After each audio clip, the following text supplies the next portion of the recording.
Welcome to சினிமேல. நம்ம தளபதி விஜய் நடிச்சிட்டு இருக்க மெர்சல் ஃபர்ஸ்ட் லுக் நேற்றுக்கு ஈவினிங் ரிலீஸ் பண்ணாங்க. நம்ம எல்லாருக்குமே தெரியும், நம்ம தளபதி விஜய் மெர்சலில் 3 கேரக்டரில் நடிச்சிட்டு இருக்காரு. இதில் 2 கேரக்டர்ஸோட லுக்கை நேற்றுக்கு ரிலீஸ் பண்ணாங்க. ரிலீஸ் பண்ணதுலேருந்தே நம்ம தளபதி ஃபேன்ஸ் எல்லாம் வெறித்தனமாக செலிப்ரேட் பண்ணிட்டு இருக்காங்கன்னே சொல்லலாம். இந்த செலிப்ரேஷனோட ரிசல்ட் என்னென்னா, ஒரு மிகப்பெரிய சாதனையை படைச்சிருக்காங்க தளபதி ஃபேன்ஸ்.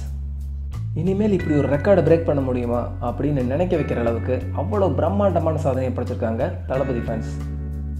ட்விட்டரில் அதிக ரீட்வீட் பண்ணப்பட்ட ஃபர்ஸ்ட் லுக்னா நம்ம தல அஜித்தோட விவேகம் ஃபர்ஸ்ட் லுக் தான்.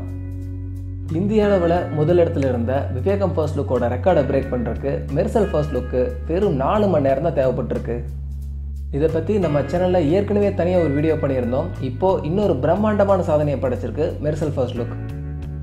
இப்போ வரைக்கும் மெர்சல் ஃபர்ஸ்ட் லுக்கு 40Kக்கு மேலே ரீட்வீட்ஸும் 60Kக்கு மேலே லைக்ஸும் கிடச்சிருக்கு. இன்னும் மெர்சல் ஃபர்ஸ்ட் லுக் ரிலீஸ் ஆகி ஒரு நாள் கூட ஆகாத நிலைமையிலேயே இவ்வளோ பெரிய சாதனையை படைச்சிருக்கு. ஓகே ஃப்ரெண்ட்ஸ், மெர்சல் ஃபர்ஸ்ட் லுக்கே பல ரெக்கார்ட்ஸை உடச்சி புதிய பல ரெக்கார்ட்ஸை கிரியேட் பண்ணியிருக்குன்னா, அடுத்து வரப்போகிற டீசர் இனி என்னென்ன ரெக்கார்ட்ஸை கிரியேட் பண்ணணும்னு நீங்கள் நினைக்கிறீங்க? உங்கள் பதிலாக கமெண்ட்ஸில் சொல்லுங்கள். இந்த வீடியோ பிடிச்சிருந்தா லைக் பண்ணுங்கள், ஃப்ரெண்ட்ஸுக்கு ஷேர் பண்ணுங்கள். இன்ட்ரெஸ்டிங்கான சினிமா அப்டேட்ஸ் தெரிஞ்சுக்க மறக்காமல் நம்ம சினிமேல சேனலை சப்ஸ்கிரைப் பண்ணுங்கள். நன்றி.